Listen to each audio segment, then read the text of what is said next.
Why did two brothers from Beverly Hills commit the crime of a century? Were they given a fair trial, or was there a bias among the jury? Did an outdated legal system set them up for a wrongful conviction? Will they ever be set free from prison in their lifetimes? Most importantly, what exact crime did the Menendez brothers commit?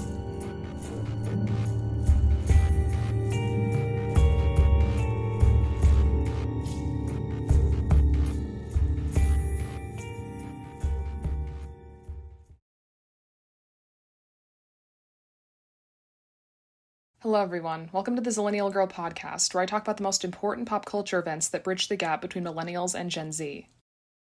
Imagine a wealthy family in Beverly Hills, where Americans can live some of the most lavish lifestyles imaginable.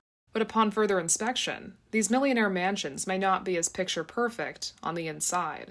On August 20th, 1989, brothers Lyle and Eric Menendez, aged 21 and 18, opened fire on their parents, right in their own living room. While this may seem like a callous attack, perhaps motivated by mere financial gain, the case is far more nuanced than anyone would have expected. With shocking accusations of botched self-defense, to an ex-boy band member supporting their claims, the case of the Menendez brothers is sure to elicit a primitive fear that justice served might not result in a happy ending. This story starts off just like any other, with a young family beginning to grow their lives in a promising new land. Jose Menendez was a Cuban immigrant, who later married Mary Louise Kitty Anderson after establishing himself as a businessman. Their sons were born on the East Coast just 2 years apart, so they grew up quite close, which is all too haunting considering the experience that would later bond them for life. Upon moving to California in their youth, the brothers found themselves committing robberies around town, which amounted to a grand total of $100,000 in cash. Trying to find a better community for his kids, Jose moved the family to Beverly Hills, where Eric took up tennis as a serious sportsman.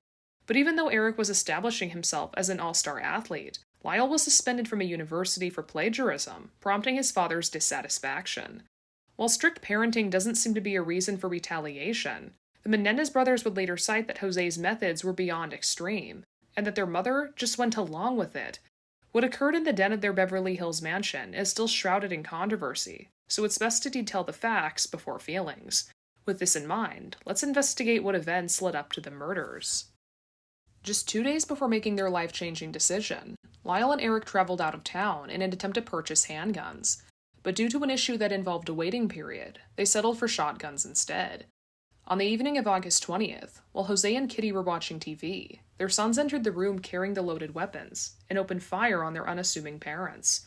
Although Kitty was badly injured from the gunfire, she was not let off the hook by Lyle and Eric, who retrieved more ammunition in their car before delivering the fatal shot that would eventually end her life.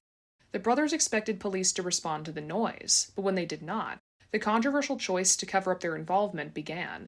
With their plan in action, they quickly disposed of their stained clothing and shotguns in a secure location, then drove off to the movie theater to provide an alibi.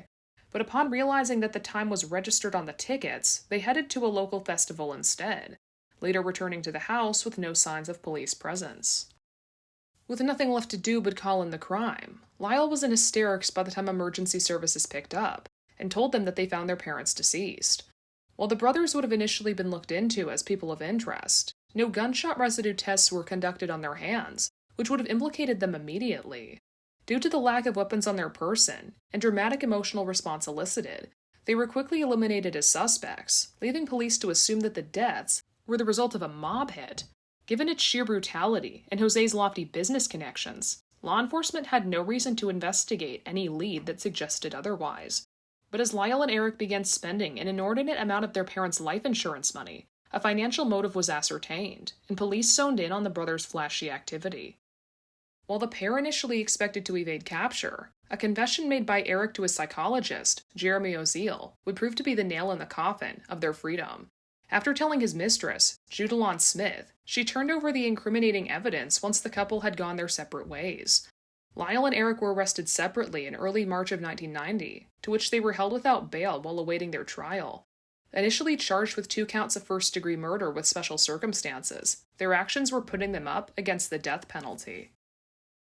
As the trial commenced, Lyle and Eric provided detailed testimony that their parents weren't providing a stable home environment for them. Throughout their childhoods, the brothers claimed to have been relentlessly abused by Jose directly and Kitty indirectly. Although Lyle's treatment only lasted for a short time, Eric stated that his torment continued until he reached the age of adulthood, perpetuating the cruelty for a near decade longer. Yet despite having a shared suffering from the same parent, Eric didn't open up to Lyle about the abuse until 2 weeks before the shooting occurred. This admission released the floodgates of Jose's unstable aura, as he allegedly threatened his sons' lives if they did not keep their family's darkest secret. Fearing for their own safety, the brothers purchased the shotguns with what they claimed was for protective purposes, though what happened after is still up for debate. According to Lyle and Eric's personal retelling of events, they confronted their parents in the living room on the night of the murders, but were unsettled when Jose closed the door. While it appears as no threat was made by their father, the young men promptly left the room to retrieve their guns, only returning to open fire without an obvious reason for retaliation. This fact alone prevented them from receiving a manslaughter charge, as the prosecution could not determine that the brothers were in any sort of danger, let alone the type where lethal force should be initiated. Kitty's death was the linchpin for this overruling, as Lyle and Eric had to reload their weapons to end her life, despite having already injured her in the shooting. As the case was closing in on the brothers, the prosecution posited that the claims of long-standing abuse was a fabrication to gain the jury's sympathy. But no matter how much evidence of mistreatment they provided, the hope for public understanding didn't seem to reach its full effect.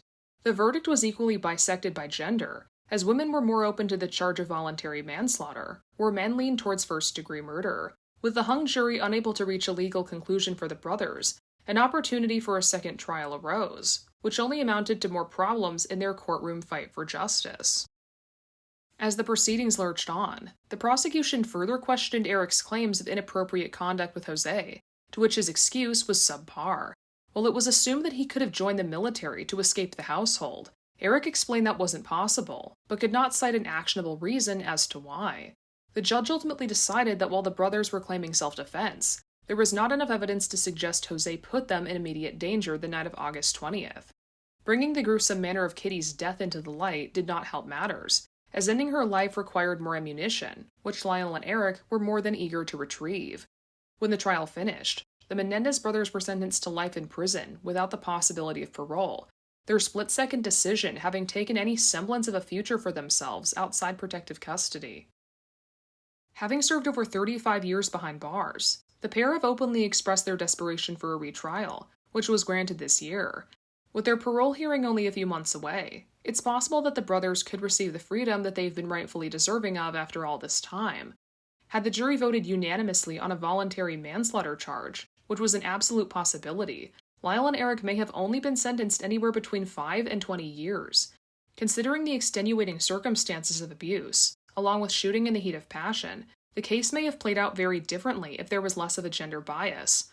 With the verdict received, they served nearly twice that amount of time, and all because of their father's supremacy, which they felt was inescapable. Thank you for watching. Stick around for another.